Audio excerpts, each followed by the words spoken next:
नमस्कार मित्रांनो, mission T taste series यामध्ये आपलं हार्दिक स्वागत आहे.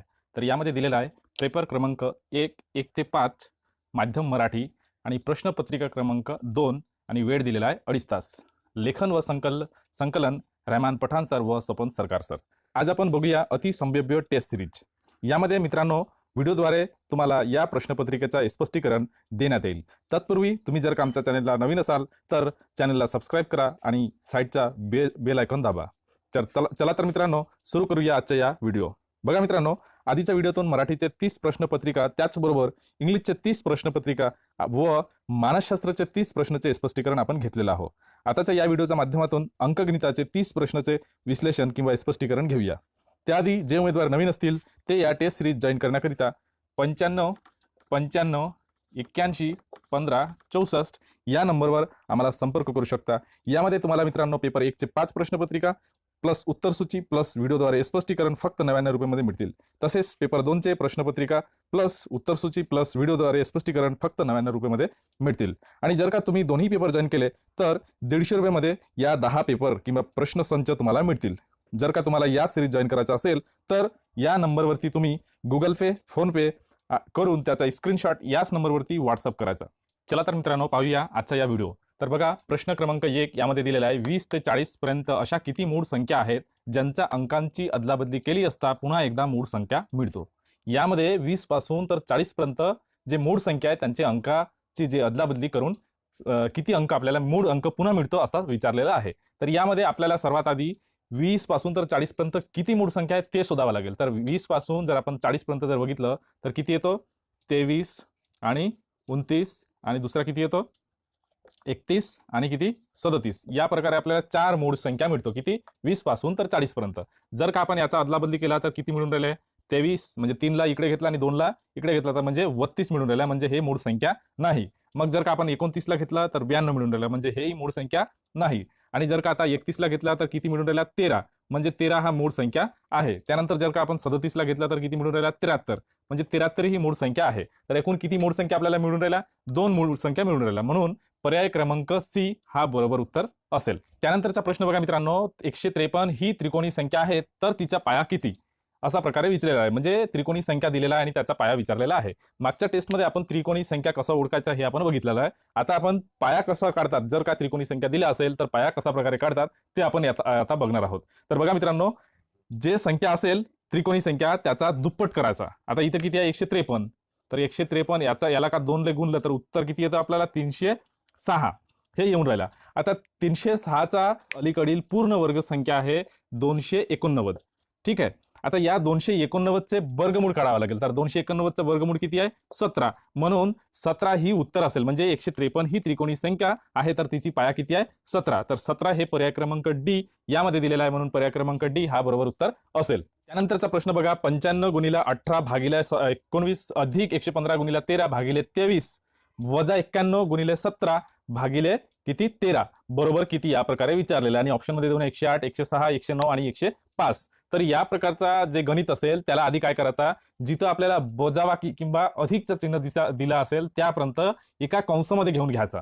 तर आपण जर कंसामध्ये घेतला तर इथून कुठपर्यंत येईल इथपर्यंत, कारण की इथं वजाचं चिन्ह देऊन आहे, अधिकचं चिन्ह देऊन आहे. आणि इथून जर सुरुवात केला तर इथपर्यंत एक कंस येतील, कारण की इथं वजा चिन्ह हा देऊन आहे. आणि पुन्हा जर सुरुवात केला तर 91 पासून इथपर्यंत कंसामध्ये येतील.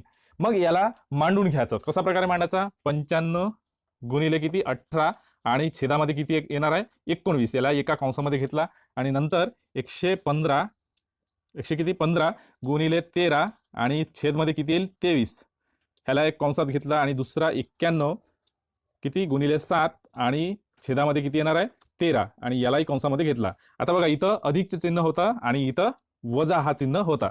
आता इथं याला जर सोडवलं तर 19 ने 95 ला किती जातो, तर 19 ने 95 ला 5 जातो. कितीदा 5. आणि जर का आपण या 23 ने 115 याला किती जातो, तर यालाही 5 जातो. जर का आपण 13 ने 51 ला भागला तर किती जातो, तर याला जातो 7. आता उरलं काय 5 गुणिले 18 एका कंसामध्ये अधिक 5 गुणिले 13 एका कंसामध्ये वजा 7 गुणिले किती 7 एका कंसामध्ये. आणि जर का आपण याला सोडवलं तर कसा प्रकारे येईल 90 अधिक 5 13 किती येईल 65 आणि वजा 49 बरोबर जर आपण याला सोडवलं तर येथील उत्तर आपल्याला 106. तर उत्तर 106 हा पर्याय क्रमांक बी मध्ये आहे, म्हणून पर्याय क्रमांक बी हा उत्तर बरोबर असेल. प्रश्न पहा मित्रांनो, 123 ते 89 पर्यंत एकूण नैसर्गिक संख्या किती आणि एकूण समसंख्या किती? तर या प्रश्नामध्ये एकूण जे नैसर्गिक संख्या आहे ते विचारलेलं आहे आणि एकूण जे समसंख्या आहे ते आपल्याला विचारलेलं आहे. तर यामध्ये पर्याय दिलेले आहेत 4. तर आपल्याला सर्वात आधी जे एकूण जे नैसर्गिक संख्या कशा प्रकारे काढतात, तर एकूण नैसर्गिक संख्या बरोबर शेवटची संख्या वजा पहिली संख्या आणि अधिक 1 अशा प्रकारे घ्यावा लागेल. तर शेवटची संख्या किती आहे? 89. तर 89 वजा पहिली संख्या, तर पहिली संख्या किती आहे? 23. म्हणजे 89 वजा 23 अधिक किती? 1. जर आपण याला सोडवलं तर उत्तर येऊन राहिलं 67. ठीक आहे. आता आपल्याला एकूण जे नैसर्गिक संख्या आहे ते मिळालेलं आहे 67. आता आपल्याला एकूण समसंख्या काढावा लागेल. तर हा विषम संख्या आहे म्हणून एकूण अंक आहे ते विषम संख्या आहे, म्हणून आपल्याला इथून 1 वजा करावा लागेल. जर का आपण याला वजा केलो तर 66/2 म्हणजे किती येतील? 33. तर एकूण जे समसंख्या आहे ते किती आहे? 33. आणि आपल्याला एकूण जे नैसर्गिक संख्या आहे ते किती मिळालेलं आता? 67. तर 67 आणि 33 ज्या ऑप्शन मध्ये असतील तो ऑप्शन बरोबर आहे. तर आपण इथं जर बघितलं तर पर्याय क्रमांक ए यामध्ये 67 आणि 33 दिलेला आहे, म्हणून पर्याय क्रमांक ए हा बरोबर असेल. प्रश्न बघा, एका 20 रुपयांचे नोटांच्या बंडलावर अनुक्रमे 12,236 ते 12,397 असे क्रमांक टाकले आहेत, तर त्या बंडलात एकूण रक्कम किती? म्हणजे एका बंडलातील नोटांची संख्या दिलेला आहे, म्हणजे अनुक्रमांक दिलेला आहे काही, आणि त्या बंडलामध्ये 20 रुपयांचा नोट आहे, तर त्या बंडलात एकूण किती रक्कम आहे असं प्रकारे विचारलेला आहे. तर यामध्ये एकूण जे नोट, या नोटांची जे संख्या आहे ते आधी आपल्याला काढावा लागेल. तर एकूण नोटांची संख्या बरोबर एकूण नैसर्गिक संख्या हेच असेल, कारण की इथं अनुक्रमांक एकदम क्रमाने दिलेला आहे, म्हणजे आपल्याला एकूण आधी नैसर्गिक संख्या काढावा लागेल. तर आपल्याला माहित आहे की नैसर्गिक संख्यामध्ये कसा काढतात, तर नैसर्गिक संख्या कशा प्रकारे काढतात, तर शेवटची संख्या वजा पहिली संख्या. तर शेवटची संख्या किती आहे? 12,397. तर 12,397 वजा किती? पहिली संख्या. तर पहिली संख्या 12,236 या प्रकारे दिलेला आहे, आणि यामध्ये आपल्याला किती? अधिक 1 मिळवावा लागेल. ठीक आहे. आणि जर का आपण याला सोडवलं तर आपल्याला उत्तर येऊन राहिला 100 किती? 62. हे 61 आणि हे एक 62. 162 म्हणजे एकूण जे नोटांची संख्या आहे ते किती आहे? 162. आणि आपल्याला माहित आहे जर एक 20 रुपयांचा नोट 162 जर नोट आपण केला तर कसा प्रकारे करता येईल? तर 162 गुणिले किती? 20. जर का आपण याला सोडवलं तर किती येईल? 4 आणि 12चे 2 हातचे 1 आणि 2 आणि हातचे 1 म्हणजे 3, म्हणजे 3240 अशा प्रकारे येतील. तर 3240 हे पर्याय क्रमांक कोणते? बी मध्ये दिलेला आहे, म्हणून पर्याय क्रमांक बी हा उत्तर बरोबर असेल. प्रश्न बघा, 2,53,245 यातील 2 नंतर येणारा 5 ची स्थानिक किंमत ही 4चा येणारा 5च्या स्थानिक किमतीच्या किती पट आहे? म्हणजे हा 2 नंतरचे जे 5 आहे आणि हे 4 नंतरचे जे 5 आहे, या दोन्ही 5चे स्थानिक किंमत याचा पट विचारलेला आहे. तर सर्वात आधी ही जी 5 आहे, हे दोन्ही 5चे आपल्याला काय? स्थानिक किंमत काढायला लागेल. जर का आपण या 5चा स्थानिक किंमत काढला तर किती येईल? तर 5 नंतर किती? 1 2 3 4 4 शून्य येतील, म्हणजे किती येतील? 50,000. या 5चा स्थानिक किंमत किती आहे? 50,000. आणि जर का आपण 4 नंतरच्या स्थानिक किंमत काढलं तर त्याचं उत्तर किती येईल? 5, कारण की हे एकक स्थानावर आहे म्हणून याचा किंमत किती येईल? 5च येतील. आणि जर आता आपण याचा जर पट काढलो तर कोणत्या संख्याची पट विचारलेला आहे? 4 नंतरची जी 5 आहे त्याचा पट विचारलेला आहे, म्हणजे जी पट आहे ती आपल्याला माहित नाही, निश्चित संख्या माहितच नाही, म्हणजे किती पट आहे. तर ज्याला आपल्याला माहितच नाही त्याला आपण काय घेतो? x. मग कसा प्रकार येईल? 50,000 बरोबर 5 गुणिले x, कारण की आपल्याला जो माहित नाही तो आपण x घेतो आणि पट विचारलेला म्हणून इथं आपल्याला गुणाकार करावा लागेल. आता x बरोबर हा 5 गुणाकार आहे, आणि जर का अलीकडे आले तर याला छेदामध्ये जातील. मग कसा प्रकार येईल? 50,000 आणि छेदामध्ये 5 बरोबर किती? x. जर का आपण याला सोडवलं तर किती येतील? एकूण आपल्याला 10,000. म्हणजे या 5चा स्थानिक किंमत आणि याचा स्थानिक किंमत याचा जो पट आहे तो किती आहे? 10,000 पट आहे. पट. आता 10,000 पट कोणत्या ऑप्शन मध्ये आहे? तर पर्याय क्रमांक 1 यामध्ये 10,000 पट दिलेला आहे, म्हणून पर्याय क्रमांक 1 हा बरोबर उत्तर असेल. प्रश्न बघा मित्रांनो, यामध्ये दिलेला आहे 25,300 या संख्येस 8 ने निशेष भाग जातो तर स्टारच्या जागी कोणता अंक होता? ठीक आहे. ही जी संख्या आहे याला पूर्ण संख्याला 8 ने निशेष भाग जातो. आणि म्हणून या स्टारच्या जागी कोणता अंक होता हे आपल्याला कळावा लागेल.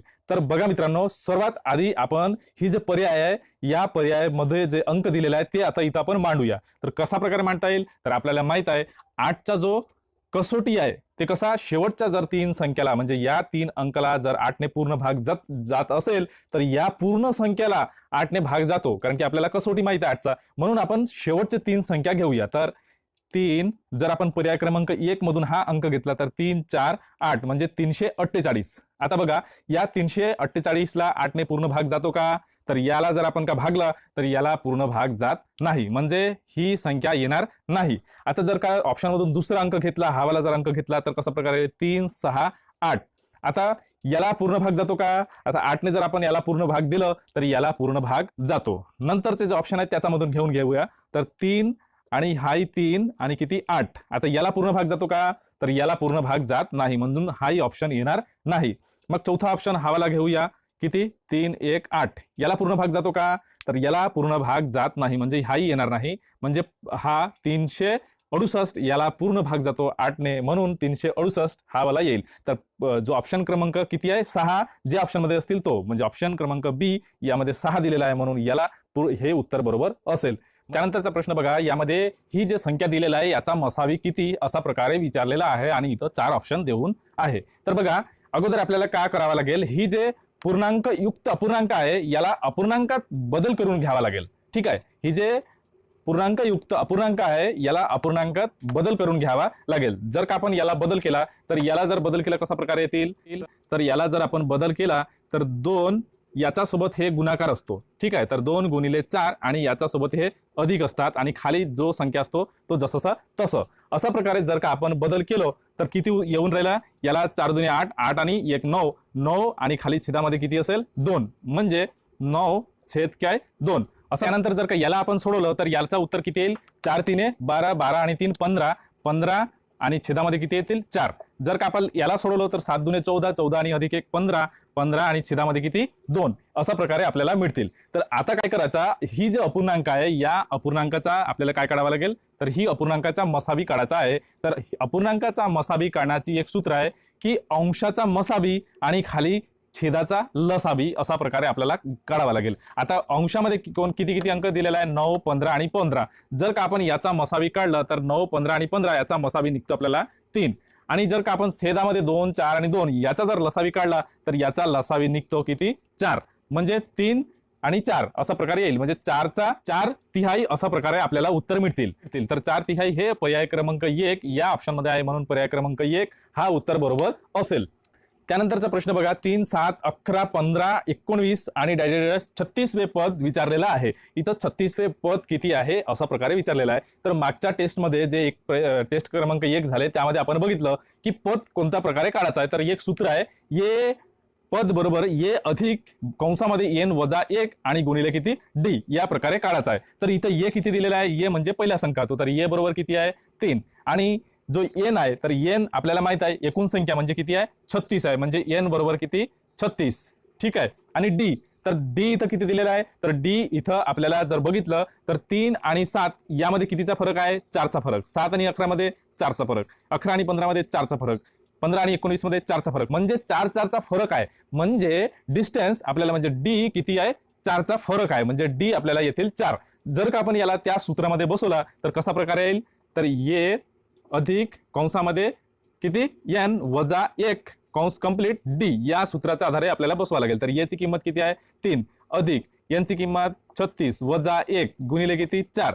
जर का आपण याला सोडवलं तर आपल्याला उत्तर किती येईल, 3 अधिक 36 तून 1 गेले उरले किती 35 आणि गुणिले किती 4 अशा प्रकारे येतील. 35 गुणिले किती 4. जर आपण पुन्हा याला सोडवलं तर 3 अधिक किती 140 बरोबर किती येते 143. तर 143 हे पर्याय क्रमांक डी यामध्ये आहे, म्हणून हे पर्याय बरोबर उत्तर आहे. म्हणजे 36वे पद किती आहे 143. बघा मित्रांनो, यामध्ये दिलेला आहे पायामध्ये दिलेला आहे 6 आणि कंसाचा बाहेर घात दिलेला आहे -2 -3 कंस दुसऱ्या कंसाचा बाहेर आणि त्याच्या नंतरचा कंसाचा बाहेर 4 आणि किती दिलेला आहे 5 असा प्रकारे दिलेला आहे. तर आपण आधीच सांगितलं होतं की हे जे कंस असतात याचा अर्थ होतो गुणाकार आणि पाया इथं सारखेच दिलेला आहे. म्हणजे ही जे घात आहे या घातांचा काय करावा लागेल आपल्याला गुणाकार करावा लागेल. हे जे घात आहे याचा गुणाकार करावा लागेल. जर का आपण याचा गुणाकार केला तर कसा प्रकारे येतील 6 याचा घात -2 गुणिले -3 गुणिले किती 4 आणि गुणिले किती 5. जर आपण याला गुणलं बघा इथं वजा किती येतील अधिक म्हणजे 3 दुने 6 6 4 24 24 गुणिले जर का आपण 5 केलं तर याचा उत्तर येतील आपल्याला 120. तर 6चा जो घात आहे तो किती येणार आहे 120. तर 120 हा पर्याय क्रमांक सी यामध्ये दिलेला आहे. 6चा घात 120 म्हणून हा उत्तर बरोबर असेल. बघा प्रश्न राधा मनात एक संख्या धरली तिच्या 15 मिळविली व आलेला बेरजेस 3 ने भागले तेव्हा उत्तर 20 आले तर ती संख्या सांगा असा प्रकारे प्रश्न विचारलेला आहे. आता बघा मित्रांनो राधाजी मनात जी संख्या धरली ती आपल्याला माहित आहे का नाही माहित आहे. तर आपण समजा राधा मनात काय धरली x ही संख्या धरली. राधा मनात काय धरली मनात x ही संख्या धरली. आता जर याच्यानुसार ह्या उदाहरणानुसार जर का आपण समीकरण याची मांडणी केली तर कशा प्रकारे येतील. तर राधा एक मनात धरली आणि त्याच्यात किती 15 मिळवली म्हणजे अधिक 15 येतील. ठीक आहे. तर पुढे काय बघतात आलेला बेरजेने 3 ने भागले म्हणजे ही जे बेरीज आहे याचा जर बेरीज केला तर त्याला किती 3 ने भागले मग बघा किती तेव्हा उत्तर 20 येते म्हणजे याचा उत्तर किती आहे 20 आहे. आता या प्रकारचा उदाहरणामध्ये काय सोडवायचा इथं 20च्या खाली काय नाही म्हणजे 1 आणि तितका गुणाकार करून घ्यायचा म्हणजे x अधिक 15 बरोबर 20 गुणिले किती 3 या प्रकारे येतील. आता त्यानंतरचा प्रश्न बघा मित्रांनो 2.6 भागिले 0.0013 बरोबर किती या प्रकारचा प्रश्न विचारलेला आहे. तर या प्रकारचा उदाहरणामध्ये इथं किती दशमलवाच्या नंतर 13 2 घर नंतर आहे म्हणजे या 13ला आपल्याला आधी या दशमलवाच्या बाहेरून काढावा लागेल. जर आपण याला बाहेर काढला तर कसा प्रकारे 2.6 आणि छेदामध्ये 0.0013 असा प्रकारे येतील. आणि याला जर आपण दशमलवाच्या बाहेर काढला तर 1 2 3 4 म्हणजे 2.6 गुणिले किती 10,000 ने आपल्याला गुणवा लागेल. खाली त्याच संख्येने गुणाकार करावा लागेल. जर का आपण याला गुणलं तर याचा उत्तर येतील 2.6 म्हणजे या एका शून्यतेन 6 बाहेर गेला म्हणजे राहिला किती 26,000 आणि खाली किती येतील 13 आणि 13 ने 26 ला किती जातो 2दा आणि हे 3 शून्य म्हणजे एक उत्तर किती येईल 2000 म्हणजे पर्याय क्रमांक सी हा याचा उत्तर असेल. त्यानंतरचा प्रश्न बघा रूट मध्ये दिलेला आहे 11.1 आणि अधिक रूट मध्ये 2.7 बरोबर किती. तर या प्रकारच्या उदाहरणामध्ये सर्वात प्रथम व्यावहारिक जे अपूर्णांक आहेत त्याच्यात बनवून घ्यायचा. जर का आपण याला व्यावहारिक अपूर्णांकात बनवला तर कसा प्रकारे येतील रूट मध्ये 11 आणि याच्या 1 आणि छेदामध्ये किती येईल 9. जर का आपण 2.7 याला जर व्यावहारिक अपूर्णांकामध्ये घेतला तर कसा प्रकारे येतील 2 आणि 7चा छेद किती 9 या प्रकारे येतील. कारण की दशमलवाच्या पलीकडे किती एकच अंक आहे. आता जर आपण याला सोडवलं तर कसा प्रकारे येतील तर याला जर का आपण सोडवलं तर याचा उत्तर किती येतील 100 रूट मध्ये आणि खाली किती 9 आणि याला जर का आपण सोडवलं तर याचा उत्तर किती येतील 25 आणि रूट मध्ये किती 9. ही जी अंक आहे हे रूट मध्ये येणार आहे. ठीक आहे ही अंक काय रूट मध्ये येणार आहे. आता 100चा जे वर्गमूळ आहे ते किती आहे 100चा वर्गमूळ म्हणजे 10 आणि 9चा वर्गमूळ किती आहे 9चा वर्गमूळ 3 हे आणि इथं 25 अधिक किती 25 25चा वर्गमूळ 5 आणि 9चा वर्गमूळ 3. आता इथं सारखेच पाया आलेला आहे तर आपल्याला माहित आहे आपण सोडवतो की एक पाया घ्यायचा आणि वरतं काय बेरीज करून द्यायचा. तर 5 आणि 10 अधिक 5 किती 15 आणि खाली किती 3 ने जर का आपण 15ला भागला तर उत्तर येतील आपल्याला किती 5 म्हणजे या सर्व या अंकांचा जर क्रिया केल्यानंतर उत्तर आपल्याला किती मिळतील 5. 5 हा पर्याय क्रमांक बी यामध्ये आहे म्हणून बी हा उत्तर बरोबर असेल. एका टाकी पहिल्या नळाने 6 तासात भरतो व दुसऱ्या नळाने ती टाकी 12 तासात भरतो तर दोन्ही नळ एकाच वेळेस चालू ठेवल्यास किती तासात ती टाकी भरेल अशा प्रकारे आपल्याला प्रश्न विचारलेला आहे. याचा आधी आपण दोन्ही सिरीजमध्ये नळांच्या संबंधित जे प्रश्न आहेत ते 2 प्रश्न आपण सोडवलेला आहोत. तर या प्रकारच्या उदाहरणामध्ये कसं आहे दोन्ही नळ सुरू ठेवला म्हणजे दोन्ही नळांचा जो वेळ आहे ते आपल्याला काय करावा लागेल तर अंशामध्ये गुणाकार आणि छेदामध्ये बेरीज करावा लागेल. ठीक आहे. तर या पहिला जी नळ आहे त्याचा जो तास दिलेला आहे 6 तास तर दुसरा जो नळ आहे त्याचा 12 तास दिलेला आहे. आता टाकी भरण्यासाठी लागणारा वेळ बरोबर दोन्ही नळांच्या तासांचा गुणाकार, तर एक नळांचा जो तासांचा गुणाकार आहे ते किती आहे 6 आणि दुसरा आहे 12. आपण त्याला आहे 6 म्हणजे 6 गुणिले दुसरा नळ किती आहे 12 म्हणजे 6 गुणिले 12 आणि या दोन्ही वेळांचा काय करावा लागेल छेदामध्ये बेरीज म्हणजे 6 अधिक 12. जर का आपण याला सोडवलं 12 ने 6 ला गुणलं तर उत्तर येते आपल्याला किती 72 आणि याला जर का आपण बेरीज केलं तर उत्तर येते 18 आणि 18 ने आता पुन्हा जर का 72 याला भागलं तर उत्तर येतील आपल्याला किती 4 म्हणजे 4 तास लागतील. 4 तास. 4 तास हे पर्याय क्रमांक 1 यामध्ये दिलेला आहे म्हणून पर्याय क्रमांक 1 हा उत्तर बरोबर असेल. मित्रांनो किरण हा एका काम 25 दिवसात पूर्ण करतो. जर किरण फक्त 4 दिवस काम केले तर किरणचे जे काम आहे ते किती टक्के काम उरेल. तर या प्रकारच्या उदाहरणामध्ये आधी आपल्याला जो 4 दिवसाचं काम करतो त्याचा काढावा लागेल. तर 25चा किती 25चा चौथा भाग तो 4 दिवस 25 पैकी 4 दिवस त्याने काम केलेला आहे. म्हणजे आता उरलेलं काम तर एका काम याच्यातून आपल्याला हे 25चे 4 दिवस काय वजा करावा लागेल. म्हणजे 4 आणि छेदामध्ये किती 25 हे आपल्याला वजा करावा लागेल. तर आपल्याला माहित आहे की इथं जर वजा किंवा अधिकचं चिन्ह असेल आणि ही क्रिया जर असेल तर आपल्याला सर्वात आधी ही जी पाया आहे दोन्ही पाया काय सारखे करावा लागतो. जर आपण याला सारखे केलं तर कशा प्रकारे येतील 25 वजा 4 आणि खाली किती 25 अशा प्रकारे येतील. 25 तून 4 गेले उरले किती 21 आणि इथं 25 म्हणजे 25 पैकी 21 दिवसाचे काम हे किरणचा उरलेला असेल. आता इथं टक्केमध्ये आपल्याला विचारलेलं आहे. तर जर का आपल्याला टक्केमध्ये काढायचं असेल तर 100 ने आपल्याला याला गुणाकार करावा लागेल. 25 ने 100 ला किती जातो 4 10 ठीक आहे. आता राहिला किती 21 गुणिले 4. जर का आपण 21 गुणिले 4 केलं तर किती उत्तर येतील 84 म्हणजे 84% काम किरणचा उरेल. मग पर्याय क्रमांक सी यामध्ये 84% दिलेला आहे म्हणून पर्याय क्रमांक सी हा उत्तर बरोबर असेल. तर प्रश्न बघा मित्रांनो एका चौकोनाचा बाह्यकोन अनुक्रमे 2x वजा 15 अंश आणि x अधिक 45 3x आणि दुसऱ्या कंशामध्ये 2x अधिक 10 अंश आहे तर त्या चौकोनाचा सर्वात लहान अंतरकोन किती अशा प्रकारे विचारलेला आहे. तर त्या चौकोनाचा सर्वात लहान अंतरकोनाचा माप किती हे आपल्याला विचारलेला आहे. तर यामध्ये आपल्याला काय करावं लागेल तर आपल्याला माहित आहे की जे चौकोन असतात त्या सर्व कोणांची जे माप आहे त्यांचा बेरीज किती असतो 360. जर का आपण या सर्व कोणांचा मापांची बेरीज केला तर कशा प्रकारे 2x वजा 15 अधिक किती x अधिक 45 आणि 3x आणि नंतर 2x अधिक किती 10 बरोबर किती येतील 360 या प्रकारे येतील आपल्याला माहित आहे. तर जर आपण याला सोडवलं तर इथं जर आपण काय याला सोडवलं तर इथं किती आहे 2x आणि इथं आहे x म्हणजे 3x आणि इथं 3x म्हणजे 6x आणि अधिक 2x म्हणजे 6 आणि 2 8x एकूण किती 8x झाला आणि 15 ला जर 45 तून वजा केला तर राहिला किती 30 ठीक आहे. 30 आणि अधिक 10 म्हणजे एकूण राहिला किती 40 आणि बरोबर किती 360. आता बघा इथं 40 हे 8x बरोबर किती अधिक आहे. जर आपण पलीकडे घेतला तर येईल 8x आणि इथं 360 वजा 40 म्हणजे x बरोबर किती उरत आहे 320 आणि छेदामध्ये किती 8.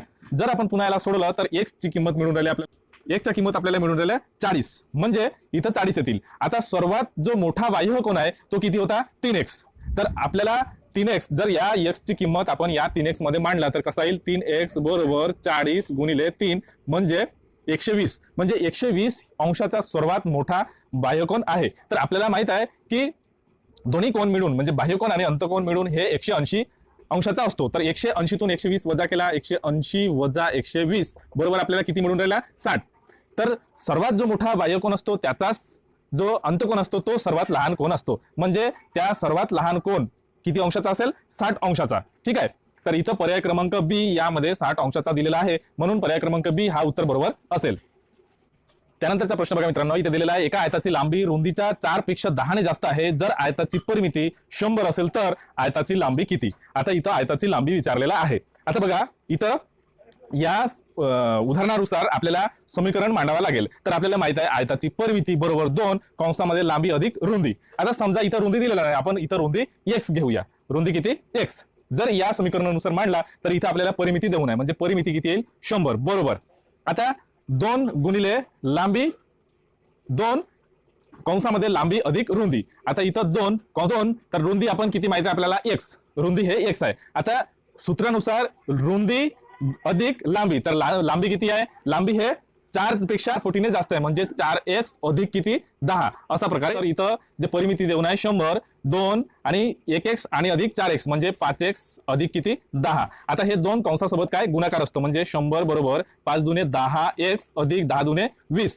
आता 20 हा 10x सोबत अधिक आहे जर इकडे आणला तर वजा होतील म्हणजे 100 वजा 20 बरोबर 10x आता जर याला पुन्हा सोडवलं तर x बरोबर 80 आणि भागिले किती 10 म्हणजे x बरोबर किती 8 म्हणजे जे रुंदी आहे ते किती आलेलं आहे 8 आलेलं आहे। आता आपल्याला लांबी काढायचं आहे, ठीक आहे। तर लांबी काय होतं याचा 4 पटीने जास्त म्हणजे 4 आणि अधिक किती 10। जर आपण याला पुन्हा सोडवलं तर 32 अधिक किती 10 म्हणजे किती 42 येऊन राहिला। तर 42 हा पर्याय क्रमांक सी यामध्ये दिलेला आहे, म्हणून त्या आयताची जी लांबी आहे ते किती 42 सेमी येईल। पर्याय क्रमांक सी हा उत्तर बरोबर असेल। त्यानंतरचा प्रश्न बघा, इथे दिलेला आहे खालील आकृतीत ए बी वर्तुळाचा व्यास आहे आणि एसी बरोबर 12 दिलेला आहे 12 सेमी आणि बीसी बरोबर 5 सेमी। तर वर्तुळाची त्रिज्या किती या आकृतीमधून विचारलेला आहे, ठीक आहे। तर व्यासाचा अंतबिंदूपासून निघालेला जीवा ही वर्तुळाचा जेथे अंतकोन किंवा एकमेकांना छेदतात तेथे काटकोन तयार होतो हे आपल्याला माहित आहे। म्हणजे इथं आपल्याला किती कोन ए सी बी बरोबर किती 90 अंश असेल। ए सी बी हे किती असेल 90 अंशाचा। आता एसीबी हा काटकोन त्रिकोण झालेला आहे। तर आपल्याला माहित आहे काटकोन त्रिकोणाचा पायथागोरसचा प्रमेयानुसार एक सूत्र आहे की कर्णाचा वर्ग, तर कर्ण इथे किती आहे एबी आहे म्हणजे एबी चा वर्ग बरोबर किती एसी चा वर्ग अधिक काय येईल बीसी चा वर्ग, बीसी चा वर्ग। जर आपण याला सोडवलं तर एसी चा माप किती देऊन आहे आपल्याला इथं 12 सेमी देऊन आहे। एसी म्हणजे 12 चा वर्ग अधिक बीसी, बीसी चा माप किती आहे 5 सेमी आहे, तर 5 चा वर्ग इथं काय येईल एबी चा वर्ग बरोबर। तर एबी चा वर्ग बरोबर 12 चा वर्ग जर आपण सोडवलं तर किती येत आहे 144 आणि इथे येत आहे 25। जर याला जोडलं तर किती येऊन राहिला 169। काय एबीचा वर्ग बरोबर 169। आपल्याला माप कोणाचा पाहिजे एबीचा माप पाहिजे, म्हणून हे रूट मध्ये जातील 169 रूट मध्ये जातील। आता 169 चा जो वर्गमूळ आहे तो किती आहे 13 आहे, म्हणजे एबीचा वर्ग 13 सेमी असेल। आता एबी हे वर्तुळाचा काय आहे व्यास आहे, परंतु आपल्याला इथं प्रश्नामध्ये विचारलेला आहे त्रिज्या। आपल्याला माहित आहे की व्यास याचा अर्धा म्हणजे त्रिज्या होतो, मग 13 चा जर का आपण 2 ने भागला तर उत्तर आपल्याला किती येईल 6.5 सेमी, म्हणजे त्या वर्तुळाचा जो त्रिज्या असेल तो किती असेल 6.5 सेमी असेल। तर पर्याय क्रमांक ए यामध्ये 6.5 दिलेला आहे, म्हणून पर्याय क्रमांक ए हा बरोबर उत्तर असेल। प्रश्न बघा मित्रांनो, एका वाहतुकीसाठी वापरल्या जाणारा कंटेनरची धारकता 34.5 मीटर क्यूब आहे, तर कंटेनरची लांबी व रुंदी अनुक्रमे 5 मीटर व 2.3 मीटर असेल तर उंची किती, ठीक आहे। यामध्ये 4 ऑप्शन दिलेला आहे। तर आधी कंटेनरची धारकता म्हणजे घनफळ होय, तर आपल्याला माहित आहे की कंटेनरची धारकता म्हणजे घनफळ होय आणि येथे धारकता मीटर क्यूब मध्ये दिलेला आहे। ही जी धारकता आहे हे काय मीटर क्यूब मध्ये दिलेला आहे व लांबी व रुंदी हे मीटर मध्ये असल्यास काही रूपांतर करण्याची आवश्यकता नाही इथं। तर घनफळ बरोबर लांबी गुणिला रुंदी गुणिला उंची हे आपल्याला माहित आहे।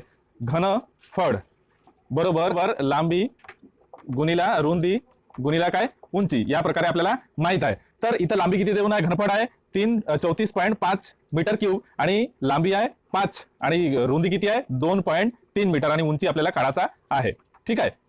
तर याला जर आपण काय सोडवलं तर याचं उत्तर काय येईल उंची बरोबर इथं हे गुणाकार आहे इथं भागाकार येतील, म्हणजे 34.5 आणि छेदामध्ये 5 गुणिले किती 2.3। याला का जर आपण पूर्ण सोडवलं तर आपल्याला उत्तर येतील 3 मीटर, म्हणजे उंची हे 3 मीटर आहे। तर 3 मीटर हे पर्याय क्रमांक ए मध्ये आहे, म्हणून पर्याय क्रमांक ए हा उत्तर बरोबर असेल।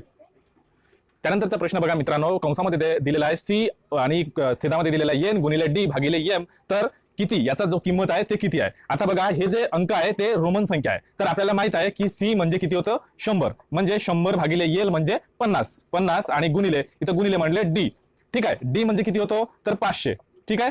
याला काय कंसामध्ये दिलेला आहे आणि बरोबर किती आहे एम आहे, एम म्हणजे किती आहे 1000, म्हणजे इथं भागिले किती दिले आहे भागिले 1000 दिलेला आहे। जर का आपण सोडवलं 50 ने 100 ला 2 दा जातो, 500 ने 2 ला जर गुणलं तर किती येतो आपल्याला उत्तर 1000 येतो आणि 1000 भागिले 1000 म्हणजे उत्तर आपल्याला येतील 1, म्हणजे पर्याय क्रमांक बी मध्ये 1 दिलेला आहे, म्हणजे पर्याय क्रमांक बी हा उत्तर बरोबर असेल। 11:42 म्हणजे 12:15 वाजता तास काटा व मिनिट काटा यातील कोण किती। तर आपल्याला माहित आहे की घड्याळातील जे 1 तास असतो त्यामध्ये किती 30 अंशाचा कोन असतो, तर 11 तर यामध्ये 2 तास काटा आहे, तर 2 तास काटामध्ये किती 60 अंशाचा कोन असतो, ठीक आहे। आणि मग काय 3 मिनिट म्हणजे हे जे मिनिट काटा आहे ते 9 चा खाली आहे, म्हणजे किती 3 मिनिट खाली आहे। 3 मिनिट खाली म्हणजे 3 मिनिटात किती अंशाचा कोन असतो 18 अंशाचा कोन असतो, अधिक आपल्याला 12:15 वाजता सांगितलंय, म्हणजे 42 मिनिट हे जे तास काटा आहे ते पुढे गेलेला आहे।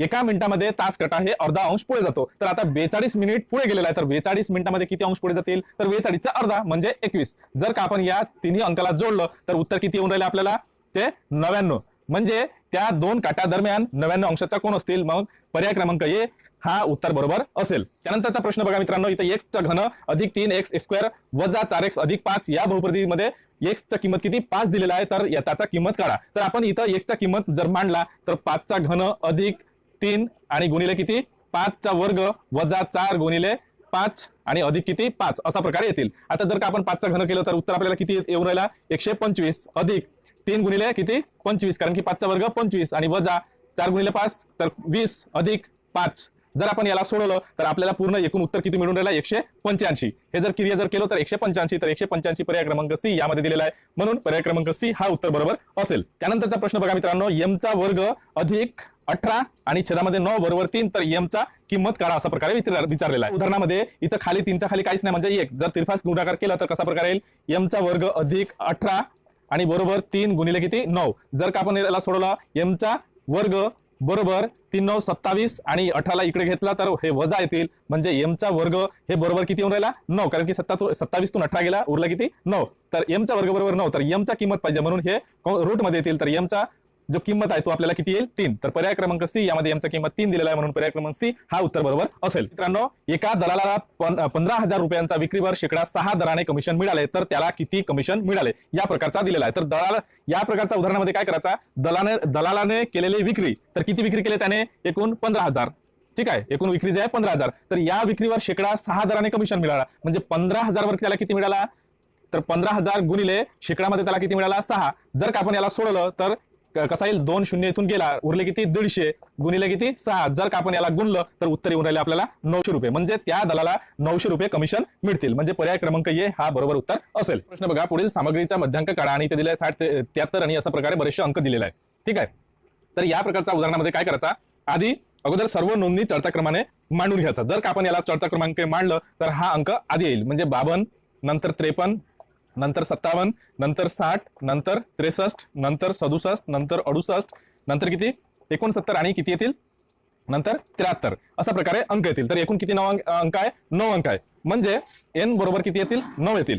आता याला कसा प्रकारे सोडायचा की एकूण नंदी विषम संख्या असल्यास मध्यांक काढताना n अधिक 1 आणि छेद मध्ये 2, तर याला जर आपण काय सोडवलं तर n अधिक 1 आणि खाली छेदामध्ये किती येईल 2, तर n किती देऊन आहे 9 देऊन आहे, म्हणजे 9 अधिक 1 आणि छेदामध्ये 2 म्हणजे 10 आणि छेदमध्ये 2 जर का केलं तर उत्तर येतील किती 5, ठीक आहे। तर इथं जे आपण मांडणी केलं तर 5व्या क्रमांकाचा नंबर कोणता आहे, तर 1 2 3 4 5 म्हणजे 63 हा मध्यांक असेल, म्हणजे पर्याय क्रमांक किती डी हा उत्तर बरोबर आहे। त्यानंतरचा प्रश्न बघा, पुढील पूर्ण वर्ग संख्या कोणती, तर आधीचा आपण सिरीज मध्ये आपण बघितलं की पूर्ण वर्ग संख्यांचा एकक स्थानी 2 3 7 आणि 8 नसतात, म्हणजे हा पर्याय नसणार नाही, ठीक आहे। मग उरला 3 पर्याय, मग आपल्याला माहित आहे की पूर्ण वर्ग संख्येचा एकक स्थानी जर का 5 असेल तर समोर हे 2 असायला हवं, म्हणजे इथं 2 नाही, म्हणजे हाही नसणार, ठीक आहे। त्यानंतर जर का पूर्ण वर्ग संख्याचा शेवटी म्हणजे एकक स्थानी 0 असेल तर पुढचा अंकही 0, म्हणजे हे 2च्या घरामध्ये असायला हवं, तर इथं एकच 0 म्हणून हाही नसणार, म्हणून पर्याय क्रमांक ए हा बरोबर उत्तर आहे, म्हणजे पर्याय क्रमांक हे पूर्ण वर्ग संख्या आहे। त्यानंतरचा प्रश्न बघा, दशादशे 10% दराने 1000 रुपयाचे मुद्दलीचे चक्रवाढ व्याजाने किती वर्षात 1331 रुपये होतील, आणि इथं ऑप्शन मध्ये देऊ नये, ए मध्ये 2 वर्ष, बी मध्ये 4 वर्ष आणि सी मध्ये 3 वर्ष व डी मध्ये 6 वर्ष या प्रकारे ऑप्शन दिलेला आहे। तर मित्रो, आपल्याला माहित आहे की चक्रवाढ व्याजाची जे रास आहे त्याचं काढण्याचं सूत्र मुद्दल म्हणजे प्रिन्सिपल आणि कंसामध्ये 1 अधिक आर आणि छेदमध्ये 100 कंस कंप्लीट आणि वर्त वेळ, जेवढा वेळ आपल्याला दिलेला असतील वर्ष दिलेला असतील ते, तर आपण जर का या सूत्रानुसार बसवलं तर कसा प्रकारे येईल, म्हणजे 1331 हे एकूण रास दिलेला आहे आणि जे मुद्दल आहे ते किती आहे 1000 रुपये आणि कंसामध्ये 1 अधिक आर, तर आर इथं आपल्याला किती आहे, आर आपल्याला इथं 10 देऊन आहे, कारण की 10% दराने म्हटलेलं आहे 100, ठीक आहे, आणि वेळ म्हणजे टाइम आपल्याला दिलेला आहे म्हणून आपण ते काढणार आहोत, ठीक आहे। जर का आपण याला सोडवलं तर 1331 बरोबर 1000 आणि कंसामध्ये किती येतील, याला जर भागलं तर इथं 1 आणि छेदामध्ये किती 1/10 आणि याचा टायमिंग, जर आपण पुन्हा याला सोडवलं तर कसा प्रकार येईल 1331, याला जर बाहेर काढला तर हा गुणाकार आहे, इथं आपल्याला भागाकारमध्ये येतील आणि इथं 1 अधिक 1 छेदामध्ये 10 आणि टायमिंग, जर आपण त्याला पुन्हा सोडवलं तर 1331 आपण खाली किती येणार आहे, तर 1000 बरोबर बघा आता हे आणि हा गुणाकार असतो आणि हे आणि हा काय बेरीज असतात, तर 10 एके 10 10 ना अधिक 1 म्हणजे 11 आणि खाली छेदामध्ये 10 ह्याचा काय घात टायमिंग. ठीक आहे. आता बघा हे 1331 हा 11चा घन आहे, म्हणजे 11चा घन असा प्रकारे येतील. आणि हे जे 1000 आहे हा 10चा घन आहे, म्हणजे जे छेद आहे त्याच्यामध्ये किती येईल 10 येतील.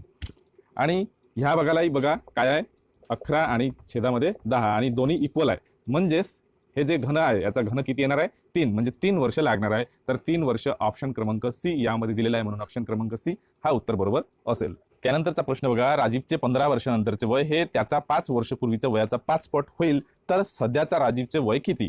ठीक आहे. सध्याचा राजीवचा वय आपल्याला काढायचा आहे. तर समजा राजीवचे आजचे वय आपल्याला माहित नाही, म्हणून आपण काय घेऊ, राजीवचे आजचे वय बरोबर आपण x घेऊ. ठीक आहे. तर राजीवचे 15 वर्ष नंतरचे वय किती होता, तर 15 वर्ष नंतर राजीवचे वय तर x अधिक किती होईल 15, कारण की सध्या त्याचा वय आहे x, म्हणून 15 वर्षानंतर होणार आहे x अधिक 15. तर 5 वर्ष पूर्वी त्याचा वय किती होता, तर 5 वर्ष पूर्वी बरोबर x वजा किती येईल 5 येतील, कारण की सध्याचा वयातून 5 वजा होणार आहे. तर आता गणितातील या वाक्यानुसार समीकरण जर मांडला तर कसा प्रकारे येईल, x अधिक 15 बरोबर x वजा 5 आणि गुणिले किती 5, कारण की राजीवचे 15 वर्षानंतरचे वय हे 15 वर्षानंतर हे त्याचा 5 वर्ष पूर्वीचा, हे 5 वर्ष पूर्वीचा वयाचा 5 पट आहे. तर पट कसाला गुणाकार असतो. ठीक आहे. जर आपण याला सोडवलं तर कसा प्रकारे येतील, x अधिक 15 बरोबर याला जर का आपण गुणलं तर 5x वजा 25. ठीक आहे. असा प्रकारे येतील. जर का आपण याला सोडवलं तर x या ठिकाणी अधिक आहे, त्या पलीकडे घेऊन जा आणि 25 ला इकडे घेऊन या, म्हणजे 15 अधिक किती होतील 25 बरोबर 5x वजा किती 1x. 15 आणि 25 याला जर का आपण जोडलं तर किती होऊन राहिला 40 बरोबर 5x मधून 1x गेला, उरला किती 4x. आता 4 हा x सोबत गुणाकार आहे, इकडे आला तर काय होईल भागाकार. तर x बरोबर किती येतील, x बरोबर 10 उत्तर येतील. म्हणजे सध्याचे राजीवचे वय किती 10 वर्ष असेल.